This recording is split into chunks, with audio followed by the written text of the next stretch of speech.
My name is Jordan Chen, and I've spent the last 8 years being my family's greatest disappointment. Started when I dropped out of medical school halfway through my second year. My parents had immigrated from Taiwan in the 1980s, built a successful restaurant supply business, and raised 3 children with one very clear expectation: become a doctor, lawyer, or engineer. Preferably a doctor. My older cousin David was a cardiologist at Johns Hopkins. Cousin Michelle was a partner at a corporate law firm in Boston. Cousin Robert was a neurosurgeon. Cousin Amy was a federal prosecutor. The list went on. 12 cousins, all with advanced degrees, all with impressive titles, all making our family proud. And then there was me. I'd gotten into Stanford Medical School, which made my parents ecstatic. For exactly 18 months. Then I'd walked away. "I don't want to be a doctor," I'd told my father over dinner one night. The silence that followed was deafening.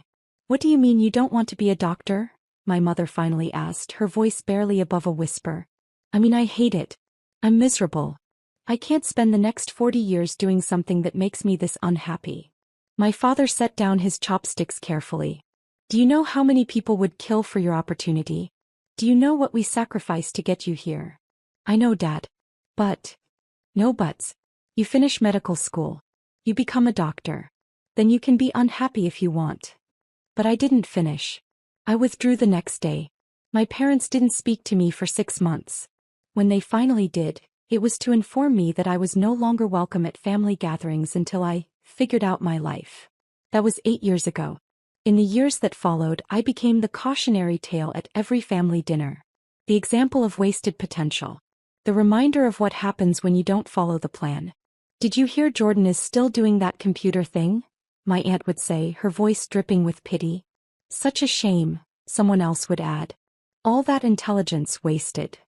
My mother would nod sadly as if I'd died instead of just choosing a different career path. What they didn't know, what I'd deliberately kept from them, was that computer thing had turned into something extraordinary. After dropping out of med school, I'd moved to Austin, Texas. I chose Austin specifically because it was far from family, affordable, and rapidly becoming a tech hub. I had an idea. During medical school, I'd noticed how inefficient hospital supply chain management was.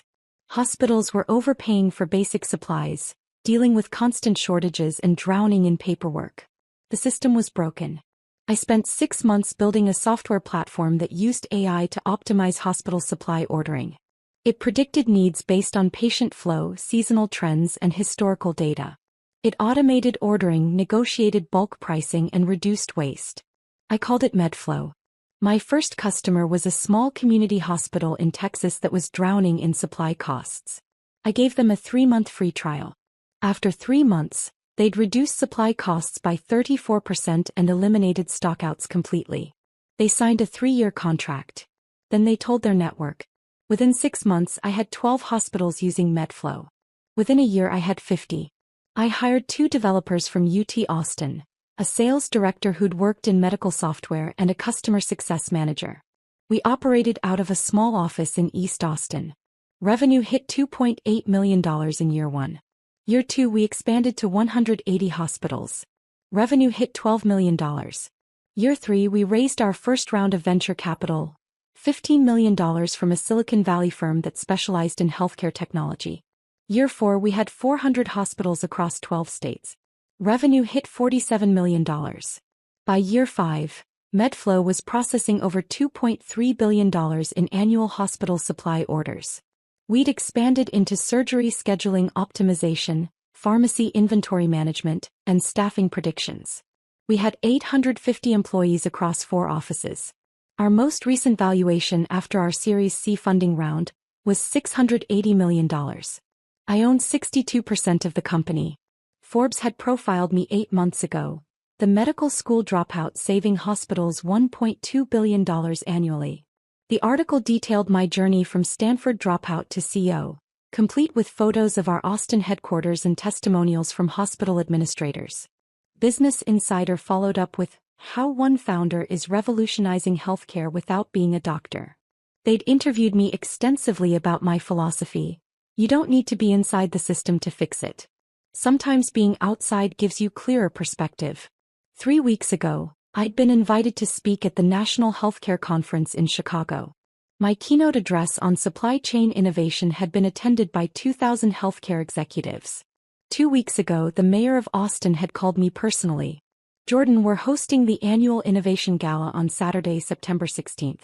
It's our city's biggest celebration of entrepreneurship and economic development. I'd like to present you with the Entrepreneur of the Decade award. I'd been stunned. Mayor Rodriguez, I'm honored, but there are so many other deserving. Jordan, your company has brought 850 jobs to Austin. You've attracted over $100 million in venture capital to our city. You're revolutionizing healthcare. This isn't charity, you've earned this. The gala was black tie invitation only, attended by every major business leader in Austin, the governor, 3 congresspeople, and media from across Texas. It was also scheduled for the exact same evening as my family's reunion in San Francisco. The text from my mother came on Monday, 6 days before both events. Family reunion this Saturday, September 16th at Uncle Way's house. 6 p.m. Everyone will be there. I stared at the message. After 8 years of being excluded, they were inviting me? I replied, I'll need to check my schedule. Her response was immediate. It's not optional, Jordan. This is family. I didn't respond right away. Instead, I called my assistant, Maya. The Innovation Gala is definitely this Saturday, correct? Yes, 7 p.m. at the Four Seasons. The mayor's office confirmed this morning that you're receiving the Entrepreneur of the Decade award. It's going to be televised locally and streamed nationally. Press credentials have been issued to Bloomberg, TechCrunch, and the Austin American-Statesman. Thank you, Maya. I texted my mother back. I have a work commitment Saturday evening. I might not be able to make it. The response came 2 hours later, this time a phone call. Jordan, your cousin David is flying in from Baltimore. Michelle is coming from Boston. This is the first time the whole family has been together in 5 years. You need to be there. Mom, I have an important event. More important than family? This is exactly why everyone worries about you. You've been doing that computer job for 8 years now. When are you going to settle down and get a real career? Mom, I have a career. Coding websites isn't a career, Jordan. It's a hobby. Your cousins are saving lives, defending justice. What are you doing? Playing with computers. I took a deep breath. I can't make it Saturday. I'm sorry. Can't or won't? Can't. There was a long pause. Then her voice changed, becoming colder. Your Aunt Nancy has been asking about you. I've been too embarrassed to tell her the truth, that you're almost 35 and still doing freelance computer work. Your cousins have accomplished so much. David just became department chair. Michelle made partner. And you're still, wherever you are, doing whatever it is you do. I'm in Austin, Mom. I've been here for 8 years. Yes, hiding. That's what it looks like from here. Hiding because you're ashamed of how your life turned out. I almost laughed. Almost. I'm not hiding, Mom. Then prove it. Come to the reunion. Face your family. Show them you're doing okay even if you're not a doctor. I told you I have a work commitment. Jordan. Her voice was sharp now. Your Aunt Nancy specifically asked me to make sure you don't come. I went silent. She said having you there would be uncomfortable. All your cousins are bringing their accomplishments, their awards, their stories. And you'd be there with, what? Some coding projects? It would just highlight the contrast. So you're uninviting me? I'm suggesting that maybe it's better if you sit this one out.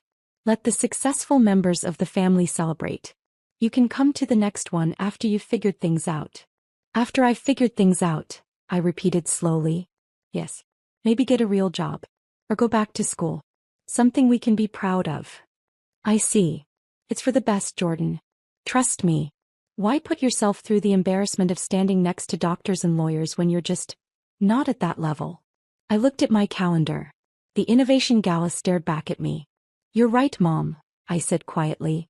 I shouldn't come to the reunion. Thank you for understanding. I have a work thing anyway. It's pretty important.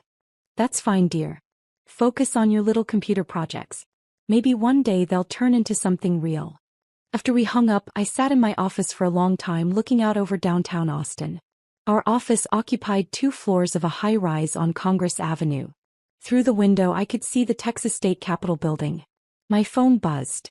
A text from my mom to the family group chat that I was still, somehow, included in. Jordan won't be attending the reunion. He has work commitments. More room for everyone else. Smiling face with smiling eyes. My cousin David responded, that's probably for the best. More space for those of us who've actually accomplished something. Michelle added, is he still doing that computer thing? So sad. Robert, maybe he'll figure it out eventually. We can't all be high achievers.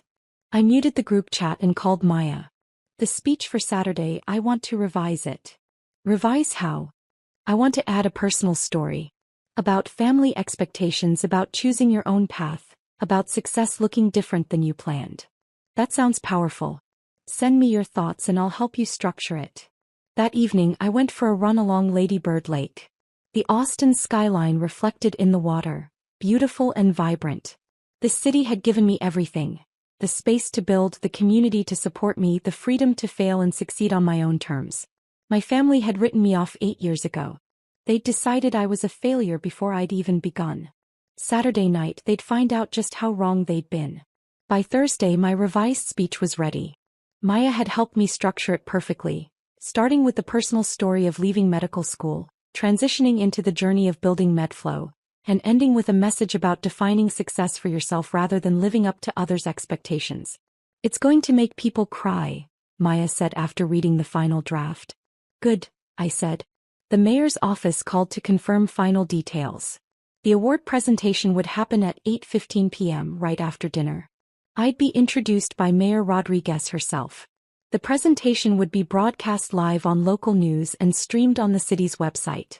We're expecting significant media coverage, the mayor's assistant said. This is one of our biggest events of the year.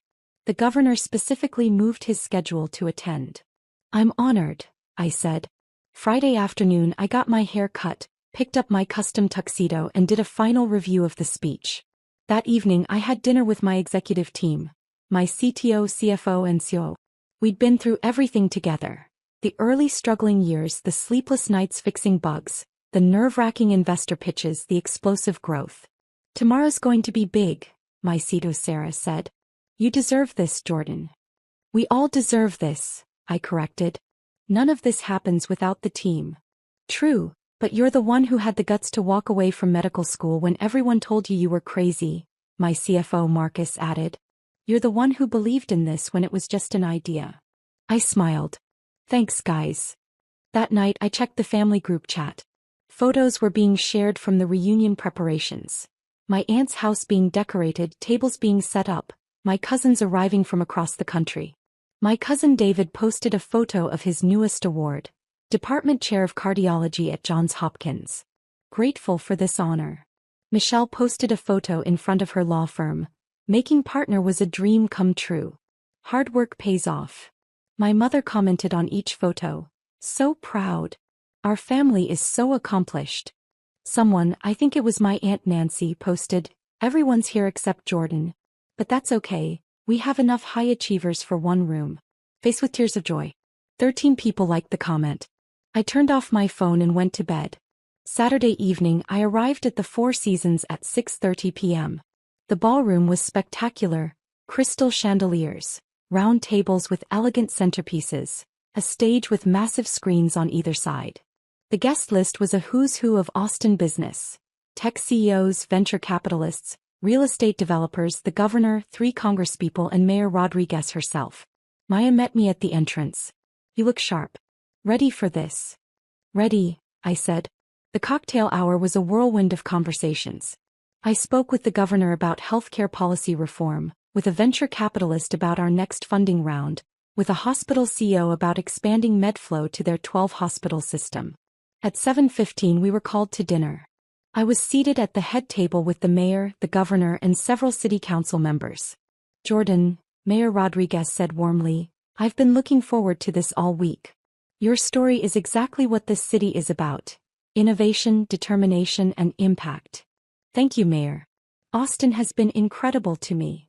And you've been incredible for Austin. 850 jobs, $100 million in capital investment, and you're revolutionizing healthcare. We're lucky to have you. Across the city, I knew my family's reunion was starting. They'd be gathering at my uncle's house, sharing stories about their accomplishments, congratulating each other on their success. and talking about how sad it was that Jordan never figured his life out. Dinner was served. A beautiful meal that I barely tasted because I was reviewing my speech in my head, making sure every word was exactly right. At 8:10 the lights dimmed. The screens on either side of the stage lit up with the Austin City seal. Mayor Rodriguez stepped to the podium. Good evening, everyone. Thank you for joining us at the 10th Annual Austin Innovation Gala. Tonight we celebrate the entrepreneurs, innovators, and visionaries who make our city extraordinary. She spoke for several minutes about Austin's growth, about the importance of supporting entrepreneurs, about the impact of innovation on the local economy. Then she shifted gears. Our Entrepreneur of the Decade award is given to someone who embodies the spirit of Austin. Someone who took a risk, built something meaningful, and created lasting impact. This year's recipient did something remarkable. They walked away from a guaranteed prestigious career to chase an idea that everyone said wouldn't work. On the screens, a photo appeared. Me 8 years ago in a tiny office with a whiteboard covered in diagrams. Jordan Chen dropped out of Stanford Medical School to build software that would optimize hospital supply chains. Family and friends told them they were crazy. They built it anyway. Another photo appeared. Our first office in East Austin, just me and 2 developers crammed into a small space. From that small office, Jordan built MedFlow, a company that now serves over 400 hospitals, employs 850 people here in Austin, and saves the American healthcare system over $1.2 billion annually. More photos. Our team growing, our office expanding, hospitals signing contracts. MedFlow is now valued at $680 million. It has attracted over $100 million in venture capital to Austin. It has created hundreds of high-paying jobs. And it's revolutionizing how hospitals operate across America. The photos shifted to recent press coverage. The Forbes profile, the Business Insider article, screenshots of my keynote at the National Healthcare Conference. But beyond the numbers, Jordan represents something essential. The courage to define success on your own terms. To trust your vision even when others doubt you. To build something meaningful instead of something expected. Mayor Rodriguez paused, letting the words sink in. Please join me in welcoming to the stage our Entrepreneur of the Decade, Jordan Chen. The ballroom erupted in applause. I stood, straightened my tuxedo, and walked to the stage. The mayor handed me a beautiful crystal award. We shook hands. Cameras flashed from every direction. The live stream was broadcasting this to thousands of viewers. Including, I realized with sudden clarity, probably someone at my family's reunion. Austin was a major city. This was a major event. The local news would be covering it. Business networks would pick it up. Someone would see. I stepped to the podium and took a breath. Thank you, Mayor Rodriguez, and thank you to everyone here tonight. This award is incredibly meaningful to me, and I want to share why. I launched into my speech exactly as I'd practiced it.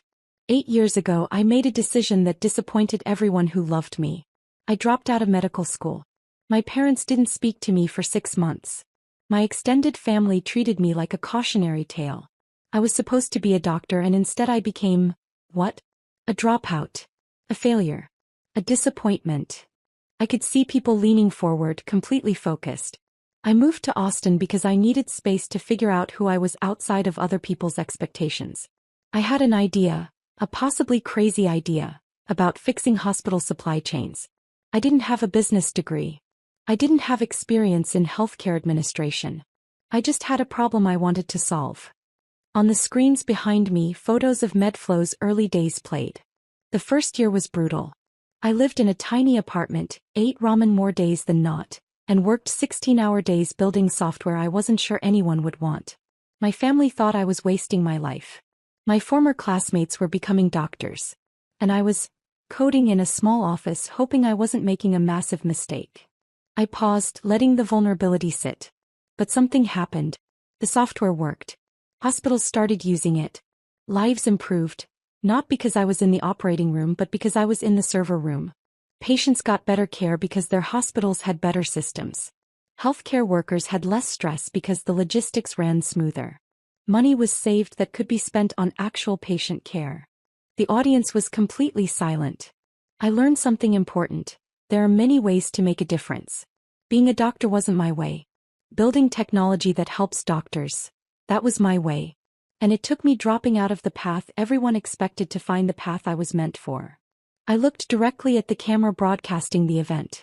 To everyone watching who feels like a disappointment because you chose a different path, you're not a failure. You're a pioneer. To everyone who's been told their dreams aren't practical or prestigious enough, don't listen. To everyone who's been excluded from the table because you don't fit the traditional definition of success, build your own table. The room erupted in applause, but I wasn't finished. This award isn't just mine. It belongs to the 850 people who work at MedFlow. It belongs to the hospitals that took a chance on an unproven product from an unknown company. It belongs to the venture capitalists who believed in the vision. And it belongs to the city of Austin, which gave a medical school dropout the space to become something else entirely. I raised the Crystal Award. Thank you for this incredible honor. Thank you for celebrating success that looks different than expected. And thank you for proving that sometimes the best way to heal the world isn't by following the prescription, it's by writing a new one. The standing ovation lasted 2 full minutes. As I walked off the stage, my phone, which I'd silenced but could still see, was lighting up like a Christmas tree. Text after text after text after text. Maya intercepted me as I left the stage. Jordan, you need to see this. She held up her phone. Twitter was exploding with clips from my speech. Hashtag Entrepreneur of the Decade was trending. The Forbes verified account had tweeted, "Medical school dropout to $680 million company at Jordan Chen's inspiring speech at Austin Innovation Gala is a must-watch." TechCrunch had already published an article. MedFlow CEO Jordan Chen receives Austin's Entrepreneur of the Decade award, delivers powerful speech about defying expectations. Bloomberg was running a live segment about the award. And then I saw it, a text from my cousin Michelle, the lawyer. "Jordan, please call me immediately." Followed by one from David, the cardiologist. "Is this real? Are you really CEO of a $680 million company?" From my mother, "Jordan, call me now." From my Aunt Nancy, "Why didn't you tell us?" From the family group chat, 47 unread messages. I didn't open any of them. Instead, I returned to my table where the governor was waiting. "That was one hell of a speech," he said, shaking my hand firmly. "We need more entrepreneurs like you in Texas." The rest of the evening was a blur of congratulations, business card exchanges, and networking. A venture capital firm wanted to discuss a potential partnership. 2 hospital systems wanted to explore pilot programs. A technology journalist wanted an exclusive interview about my journey from medical school to startup success. At 11 p.m., as the gala was winding down, I finally checked my phone. My mother had called 14 times. The family group chat had 89 new messages. I had voicemails from 6 different relatives. I scrolled through the group chat messages. "Michelle, everyone stop talking. I just saw Jordan on the news. Jordan is CEO of a company worth $680 million. David, that's impossible. Jordan does freelance coding. Robert, I'm looking at the Bloomberg article right now. Real. Jordan owns 62% of a company valued at $680 million. My Aunt Nancy, this must be a mistake. My mother, I'm calling him now." Then, after my mother presumably couldn't reach me, "Jordan isn't answering. Why isn't he answering?" And finally, the most recent message from my Aunt Nancy. "We told him not to come to the reunion because he'd be embarrassing. He was receiving an award from the mayor. What have we done?" I pocketed my phone and walked out to the hotel terrace, where the city lights of Austin spread out before me like a constellation. Maya found me there 20 minutes later. "Your family?" she asked. "They're figuring some things out," I said. "Are you going to call them back?" "Eventually," I said. "But not tonight. Tonight is for celebrating." Sunday morning, I woke to 127 text messages, 31 missed calls, and 19 voicemails.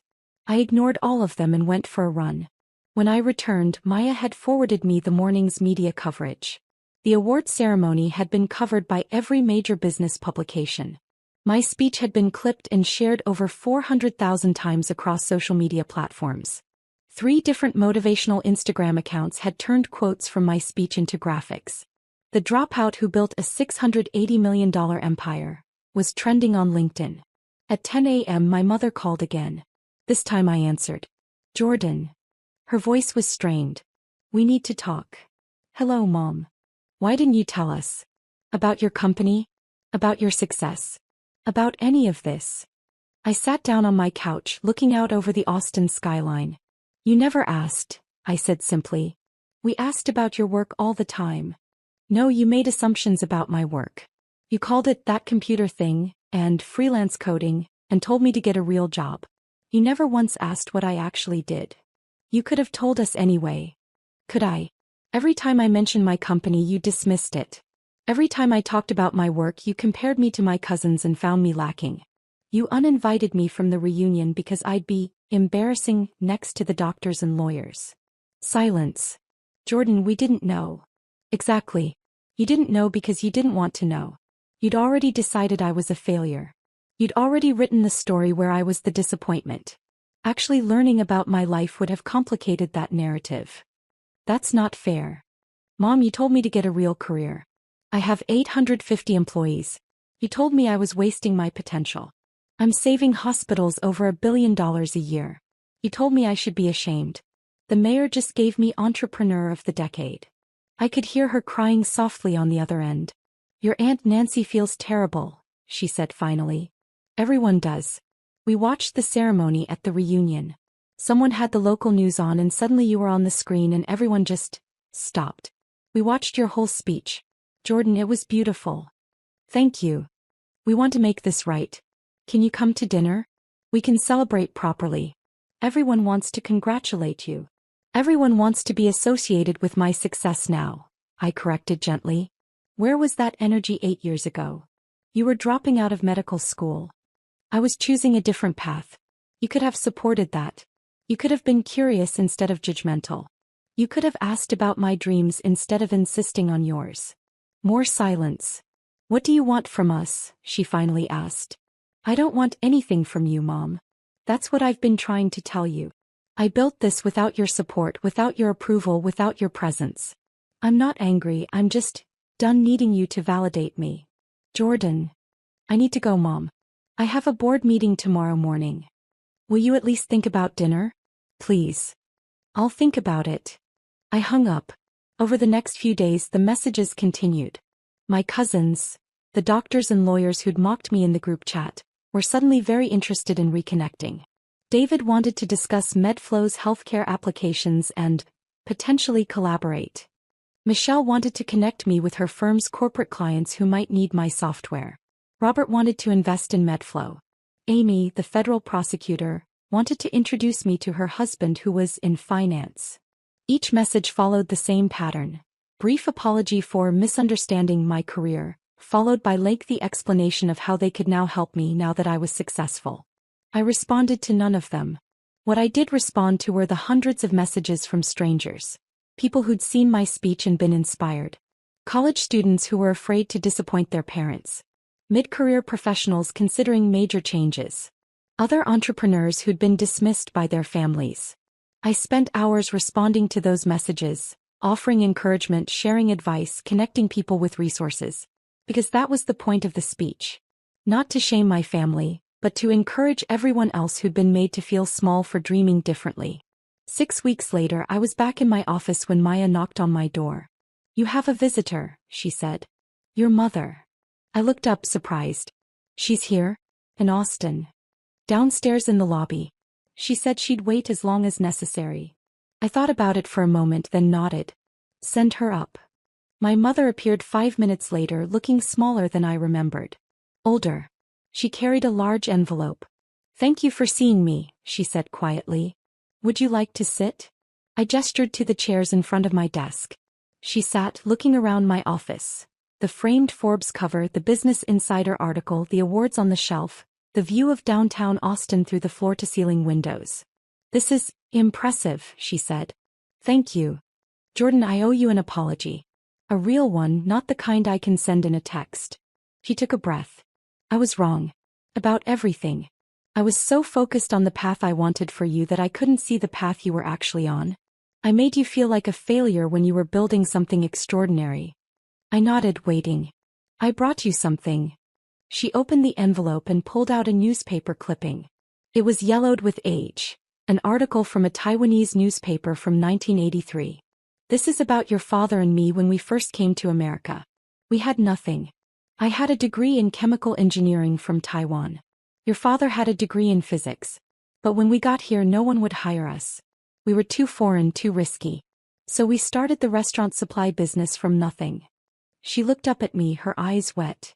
Everyone told us we were wasting our education. Our parents back in Taiwan were devastated. We were supposed to be scientists, and instead we were selling kitchen equipment. But we built something.